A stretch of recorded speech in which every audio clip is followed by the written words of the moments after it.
전능하사 천지를 만드신 하나님 아버지를 내가 믿사오며 그 외아들 우리 주 예수 그리스도를 믿사오니 이는 성령으로 잉태하사 동정녀 마리아에게 나시고 본디오 빌라도에게 고난을 받으사 십자가에 못 박혀 죽으시고 장사한 지 사흘 만에 죽은 자 가운데서 다시 살아나시며 하늘에 오르사 전능하신 하나님 우편에 앉아 계시다가 저리로서 산자와 죽은 자를 심판하러 오시리라. 성령을 믿사오며 거룩한 공예와 성도가 서로 교통하는 것과 죄를 사하여 주시는 것과 몸이 다시 사는 것과 영원히 사는 것을 믿사옵나이다. 아멘. 찬송가 273장 부릅니다.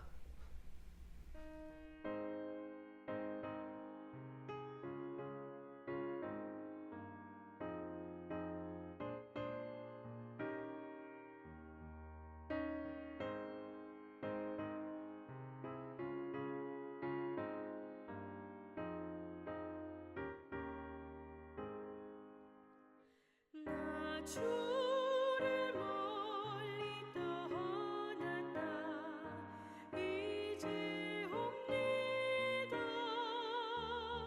나 죄의 길에 시달려 주여 옵니다. 나 이제 왔으니 내 집을 찾아 주여 나를 받으사 맞아 주소서. 그 귀한 세월 보내고 이제 옵니다. 난 뉘우치는 눈물로 주여 옵니다.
이 시간 함께 나눌 하나님의 말씀은 창세기 11장 1절부터 9절까지 말씀입니다. 창세기 11장 1절부터 9절까지 봉독합니다.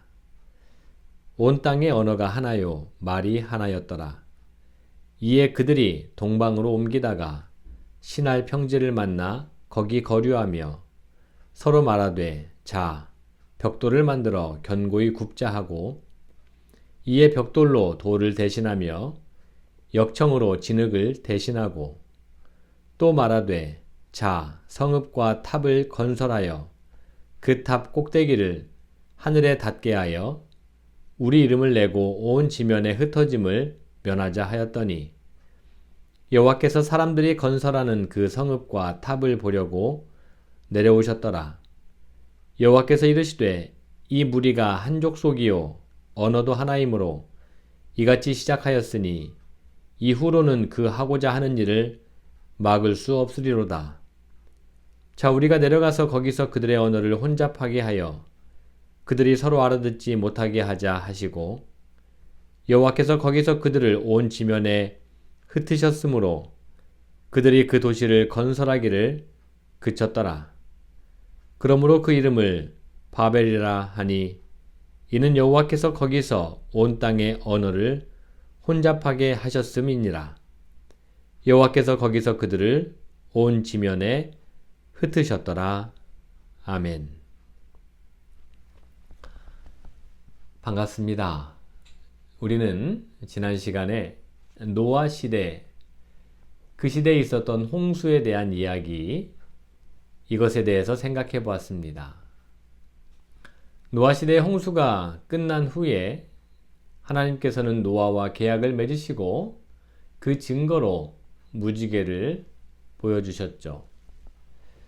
무지개가 상징하는 것은 어울림과 그리고 다양성에 대한 존중과 배려라고 말씀드렸습니다. 독선과 독재는 아니죠.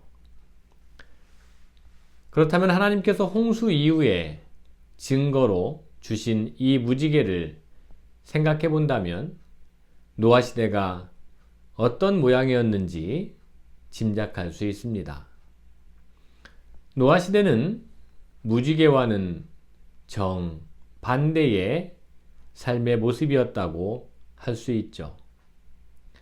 타인을 비롯해서 타 피조물, 즉 자연을 배려하며 어울리려 하기보다는 독재 시대와 마찬가지였다 할 수 있습니다. 독선의 시대였고 일방의 시대였죠. 다양성을 존중하고 또 존중하는 만큼 배려하기보다는 한 가지 색깔만을 고집하고 그 한 색깔만을 추종하게 만드는 강압의 시대였다라고 할 수 있습니다. 그리고 그 결과로 홍수 심판이 왔다라는 것은 자업자득이다라고 할 수 있습니다. 노아 시대와 자업자득으로서의 홍수 심판 이야기는 오늘날 지구에 임박한 기후위기를 생각하게 합니다. 오래전부터 온 지구가 신음을 해왔죠.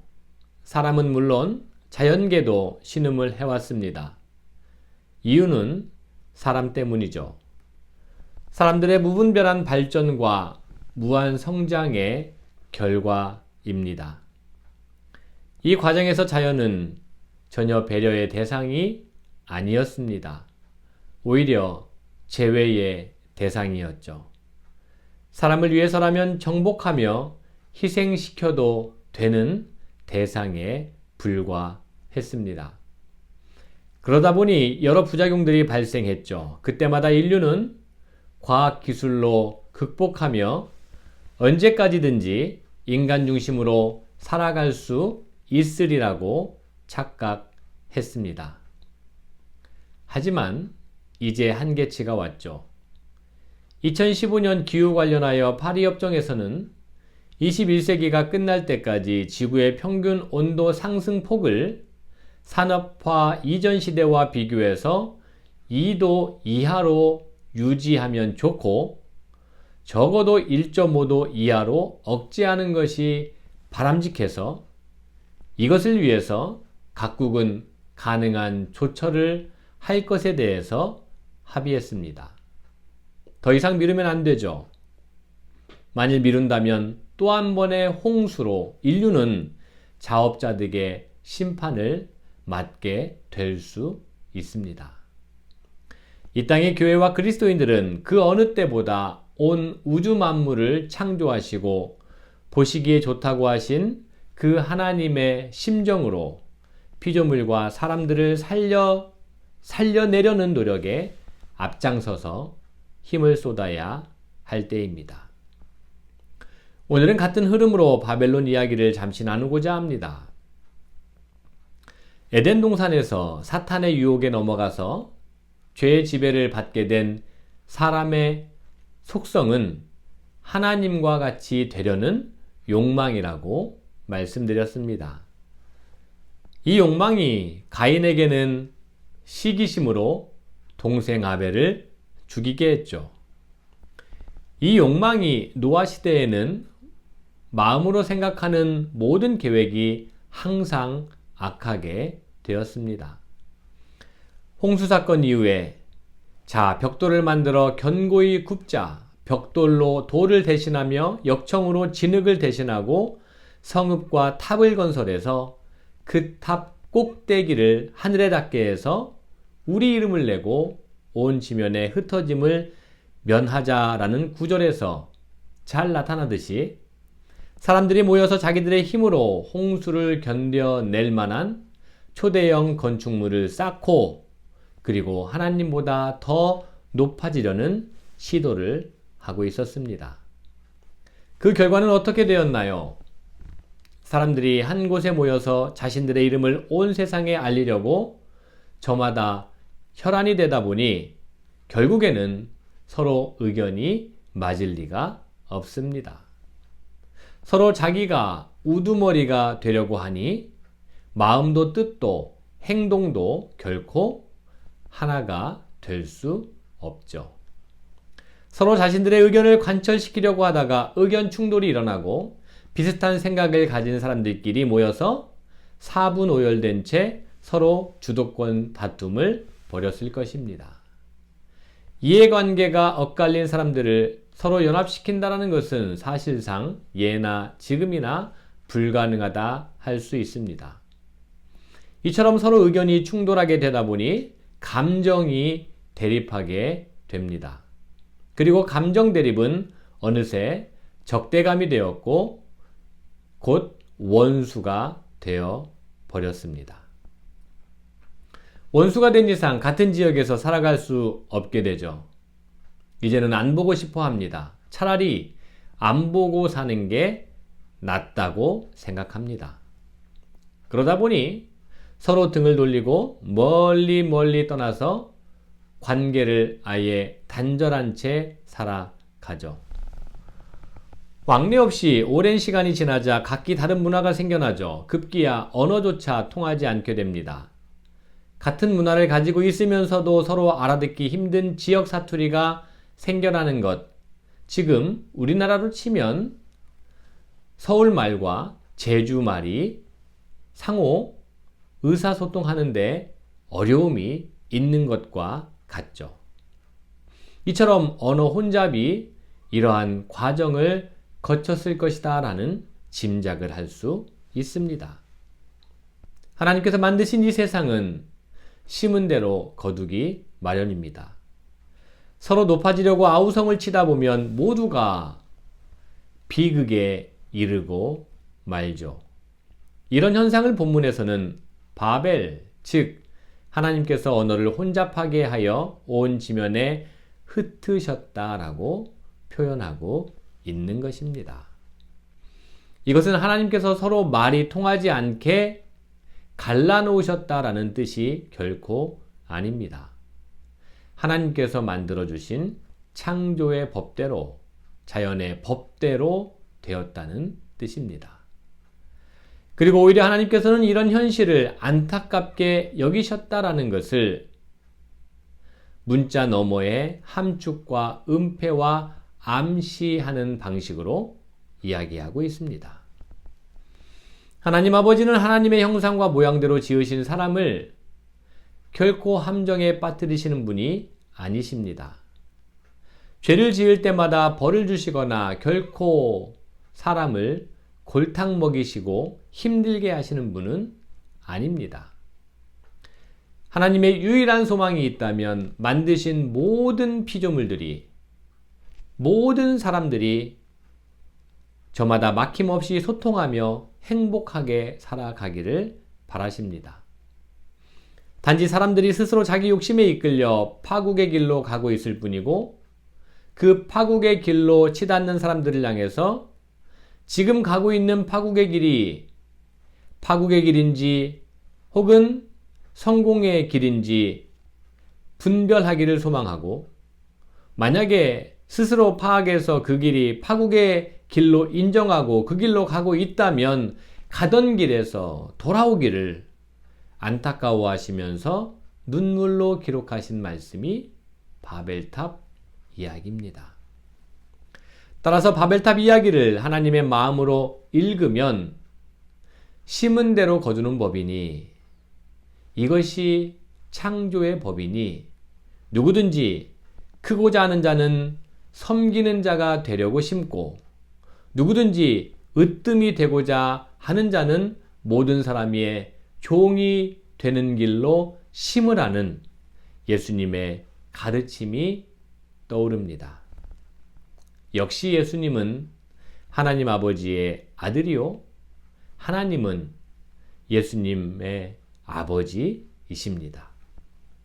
우리도 동일한 하나님의 자녀로서 오늘의 나의 바벨탑을 허물고 대동단결의 삶을 추구하는 그러한 양무리 교우들이 되기를, 그리고 그 길에 성령님께서 함께 하시기를 간절히 소망합니다.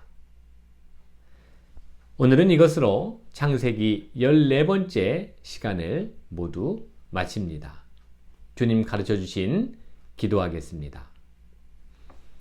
하늘에 계신 우리 아버지여, 이름이 거룩히 여김을 받으시오며 나라가 임하시오며 뜻이 하늘에서 이루어진 것 같이 땅에서도 이루어지이다. 오늘 우리에게 일용할 양식을 주시옵고, 우리가 우리에게 죄 지은 자를 사하여 준 것 같이 우리 죄를 사하여 주시옵고, 우리를 시험에 들게 하지 마옵시고 다만 악에서 구하시옵소서. 나라와 권세와 영광이 아버지께 영원히 있사옵나이다. 아멘. 이번 한 주간은 우리 교단과 교회는 에너지 금식 주간으로 삼고 있습니다.